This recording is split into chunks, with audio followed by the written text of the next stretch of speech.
Almost everybody in town knew Michael, and people profoundly called him Big Man Mike due to his grizzly beard and mustache. The children in town were frightened of Mike's large frame, and whenever they saw him carrying his hunting gear, they'd flee the spot and hide from his sight.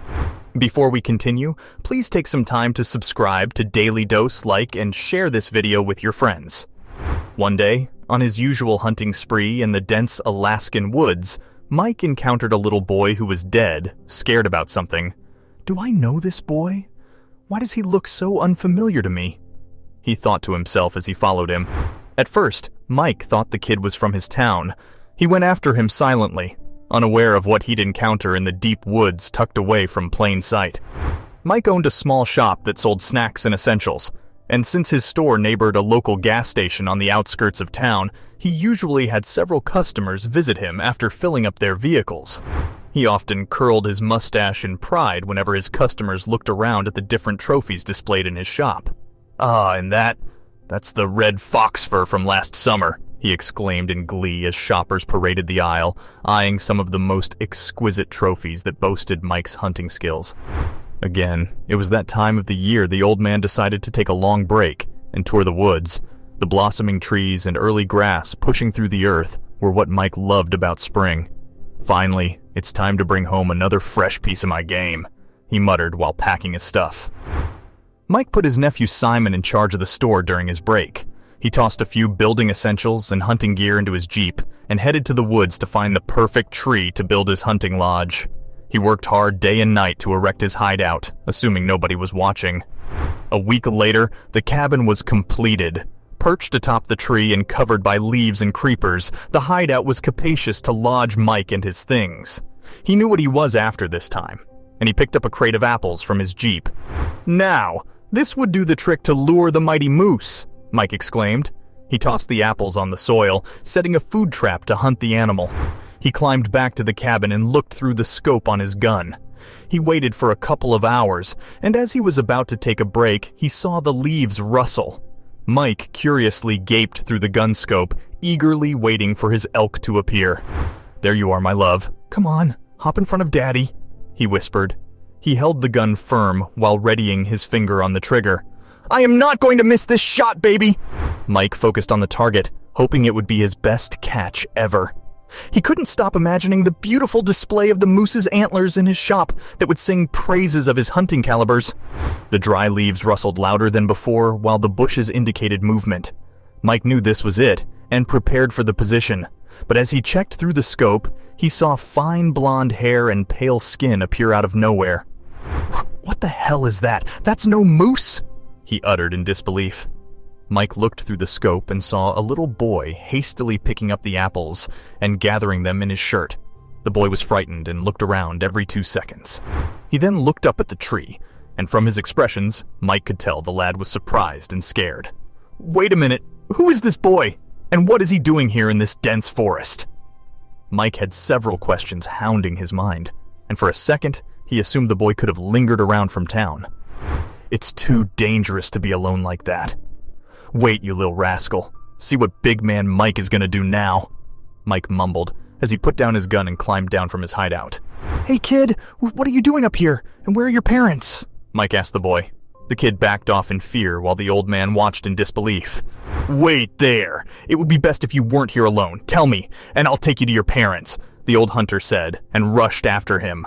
But the kid was too scared and sprinted into the woods, dropping a few apples. Mike ran after him, but moments later, he lost track of the boy and kept calling for him, hoping he would come out from his hideout. "I don't mean harm. I'm here to help. Don't you trust your big man?" Mike shouted. He reached the heart of the forest, which was home to several predators. It got darker as the last rays of the sun faded through the tall trees. "That kid, I can't leave him alone like this," Mike whispered, though a part of him told him to head back to safety. But the old man decided to keep going into the depths of the woods in search of the boy. Mike recalled tracking animals by their footsteps as a kid, so he looked down at the mushy soil and leaned a bit to see if there were any traces of the boy's footsteps. He found random footsteps all over the place. "Maybe he was trying to hide behind these trees," Mike mumbled as he checked the spot with footsteps leading further away. "Ah, this is it. The old man sighed as he found random strides marching further from behind a spruce tree. He followed the footsteps, panting and sweating. After walking about a kilometer, he stood in front of an old shack by the lake. He looked through his binoculars and spotted the same boy he'd seen in the woods standing by the window. "What on earth is this place?" Mike uttered as he focused deeper into the cabin's interiors. He couldn't believe his eyes as he moved his focus to what seemed like a bedroom. "Who is she?" he said, gaping in disbelief. The woman lay on the bed, and from what she looked like, Mike could tell she wasn't well. He let out a huge sigh and decided not to disturb them. The sun had already set and he knew it wasn't the right time to barge into someone's house. "I'll check back later when I get the time," he said, backing off from the spot. Mike returned to town empty-handed. He couldn't hunt, as the sight he'd encountered in the depths of the eerie forest disturbed him. He turned on his TV and lay on the couch, deciphering who that woman and boy were. "That's it.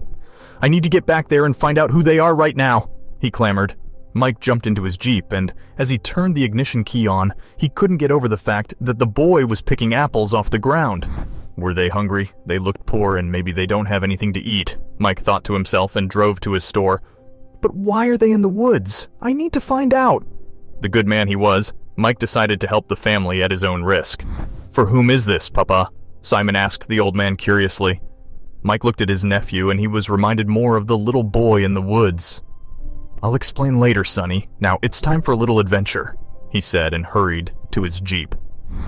Mike drove to the spot outside the wooden cabin and pulled over. He carried a basket full of food and beverages as he knocked on the door. "Anyone in there? Just an old man from a neighboring town trying to help you out," he shouted.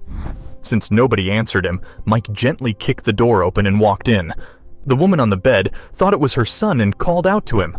"I've made us apple pie for dinner, Theo," she said softly. Just as she turned around, Mike stood there holding the baskets. "Who are you?" the woman shouted in fear, rushing behind the cot for safety. "Miss, pardon me for coming over uninvited. I'm just here to help," Mike explained to the frightened woman. "I actually saw your little son in the woods yesterday and I thought I'd..." The woman was shocked that a stranger had come this far to help. She carefully observed Mike from top to toe and sighed in disbelief. "You look like my dad," she uttered. "Well, you can consider me as your father, but would you mind telling me why you're here? And that boy, is he your son?" Mike questioned her. The woman spoke out as tears rained down her cheeks. "My name is Annette, and she bawled. As it turned out, she moved from a big city after her husband deceived her. "He took our house and documents, and I couldn't do much to live there anymore," she explained. Mike was stunned and sat down to listen to her story. Annette had nowhere to go and moved into the little cabin by the lake where she often lodged with her father during childhood. "I used to stay here with my papa whenever he came here to hunt," she said. The old man felt sorry for Annette, and though he didn't want to hurt her more by asking her to recall her past, he asked her why she was sick. "The wetness and dampness around, you see, has made me bedridden for days," Annette told Mike. "Theo usually brings some fruits and fresh herbs from the woods for us to eat." Mike was sorry and offered Annette to move in with him. "I was once married but lost my wife very early to tuberculosis," he told the woman. "Maybe our daughter would have been your age if we had one." The old man's kind words touched Annette. "You may stay as long as you want in my house, and I promise to help retrieve your documents from your husband," he added. The woman was overwhelmed as she dried her tears. She served Mike a plate of apple pie, something he'd never thought would be so deliciously cooked in a wood-fired oven. Moments later, the door creaked open, and a long shadow cast across the floor. "Theo, darling, look who's found us!" Annette exclaimed in joy. But Theo stood frozen in fear. "It's okay, darling. He's here to help," Annette told her son. Theo walked forward, and as he inched closer, Mike saw pearls of tears rolling down the boy's cheeks. Theo stared at Mike in disbelief, smiling and crying simultaneously. Wiping his tears, he exclaimed, Are you Santa Claus?" Mike looked at his green khaki jumpsuit and laughed his heart out. Curling his mustache, he said, "Well, Sonny, I'm certainly not the Santa you've seen on greeting cards and cartoons, but I'm just employed as his elf to deliver good news to those with hearts bigger than their desires." Theo hugged Mike, imagining elves, reindeers, Santa, and Big Mike with them since he was too young to understand anything. A couple of days later, Mike arrived with 2 men to help Annette load her luggage into his minivan. That afternoon, he drove across the woods to town with the mother and son, speeding past their old shack in the woods. "Mom, I forgot to tell you, I ran into this big old man a few days ago. He was chasing me, and thank goodness he didn't catch me stealing his apples. Uncle Mike, you look like him," Theo shouted from behind the Jeep. Mike and Annette looked at each other and laughed. "Well, he can never find you stealing anymore, Sonny, because you don't have to steal again," Mike exclaimed.